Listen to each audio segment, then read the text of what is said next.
Hello, my name is Blaziken, and welcome to my Zhongli video. In this video, I'm going to be talking about Zhongli, what his roles are, how he plays, and whether or not he's worth balling. So yeah, let's just check it out. So, let's start off with his build here. Weapons.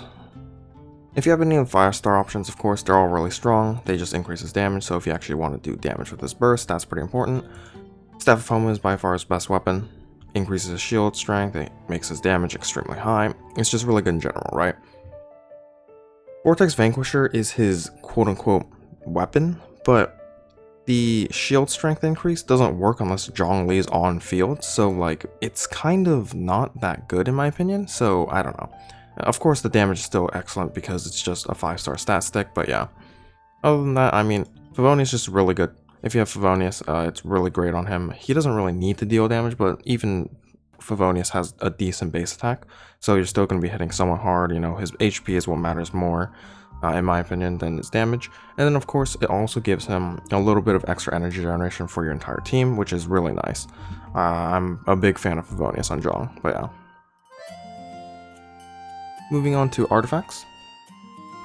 4-piece tenacity is what I would go with. The 4-piece is like kind of a little bit like a little bit inconsistent, but it triggers enough for it to be useful, obviously. And then of course the shield strength is very nice. And then of course the 2-piece is just great. You should just go HP on everything. I have like crit on my circlet because that's all that drops for me in this domain, but yeah, I mean, just HP on everything basically is all you really need. If you want to build him for damage, obviously it's going to be crit damage always, and geo damage bonus, but HP is the way I would go. Talent-wise, of course, if you're not worried about the burst damage, this is the only thing you need to level up. If you're worried about the burst damage, of course, level up your burst, but yeah, generally speaking, this is the only thing you really need to level up, so you don't really have to touch anything else. And yeah, with that, we can go on to the teams then. So, to start off, I want to just talk about Zhongli a little bit. He's been pretty polarizing, right? Some people think he's like the best thing in the game, other people think he sucks. Of course, I think, generally speaking, whenever that happens, it's almost always something in the middle, right? I think that Zhongli is a character that can be extremely high impact, very high value, depending on the characters and teams that you use, but for other people he might not be so good, you know, and it really does depend on who you use. The 2 characters I really think that Zhongli impact the most are Ganyu and Xiao. I find that playing them without Zhongli is really kind of a pain, especially Xiao, but for Ganyu, I mean, you have Morgana, you have freeze comps.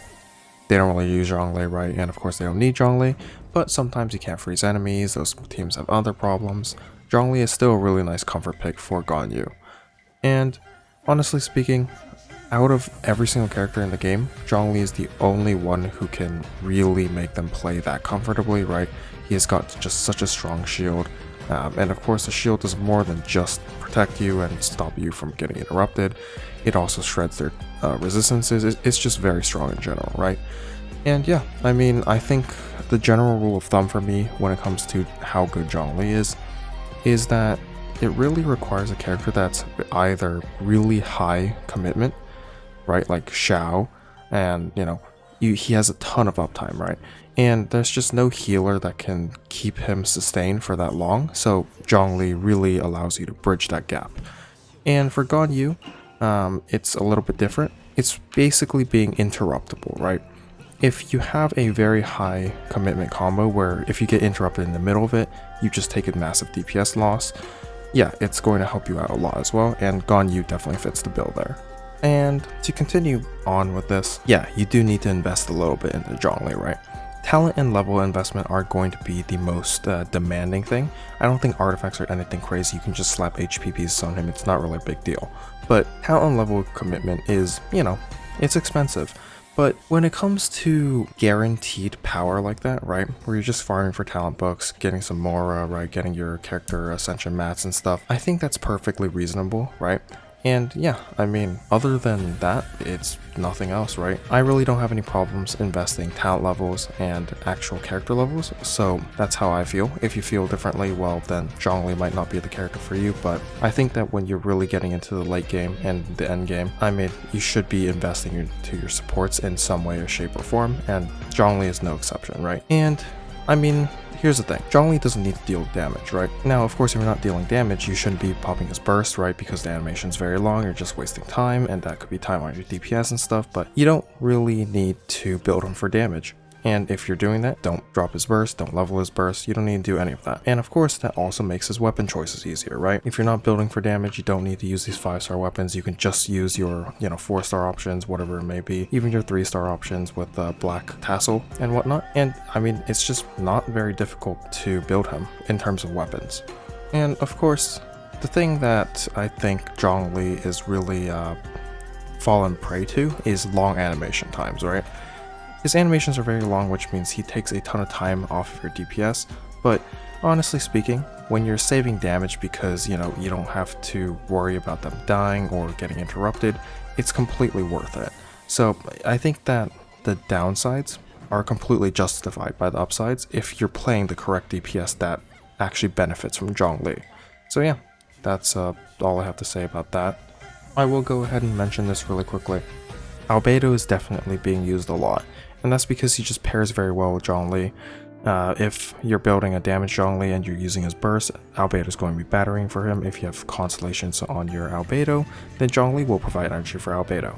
Now, of course, both of these guys are applying Geo, which means if you're using amp reaction teams, they could be eating your reactions, and that'll be a damage loss, so it won't work for those teams, but there are a lot of teams that don't use amp reactions, right? We're talking about your Eula teams, your Xiao teams, and for those teams, I mean, Albedo's just dealing a ton of off-field damage, Zhongli's going to be letting you not die, and of course shredding resistances. It's just really good. Of course, there is something to mention that these teams are super expensive. They're like all 5 stars, right? Your DPS is probably 5-star, Zhongli and Albedo are 5 stars. It's quite a whale team. So if it's not realistic for you, then just ignore these. These are definitely very strong, but not for everybody, that's for sure. Some of you may be complaining that I'm talking about all of the positives of Zhongli without talking about the downsides, so let's talk about those downsides. There are a lot of teams that he doesn't work on. If you play freeze teams, I mean, of course he's not going to work, he's going to be shattering all the time, super annoying, doesn't really do anything. If you're running very tight amp reaction teams where if you have any other elemental reactions happening, you'll just miss out on your actual amp reactions, then you're just going to be losing damage, right? If you miss out your melts, if you miss out on your vaporizes, that's just a damage loss.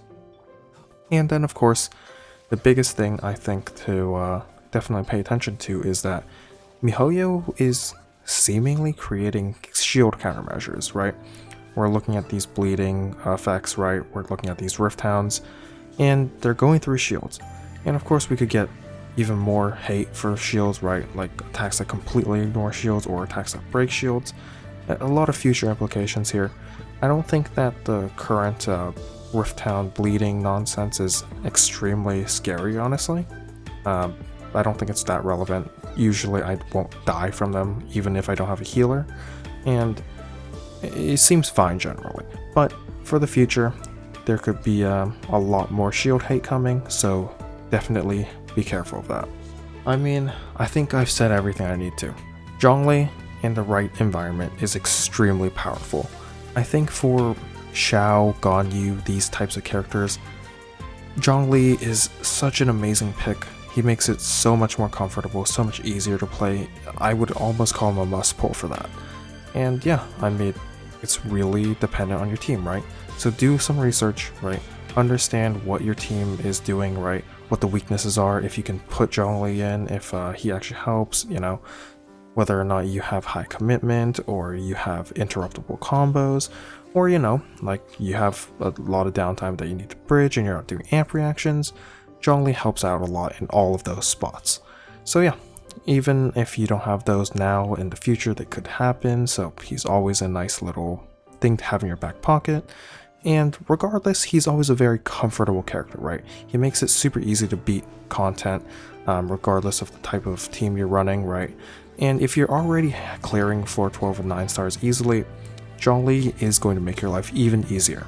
Now, do keep in mind that's kind of a win more option, but you gotta think about those things, right?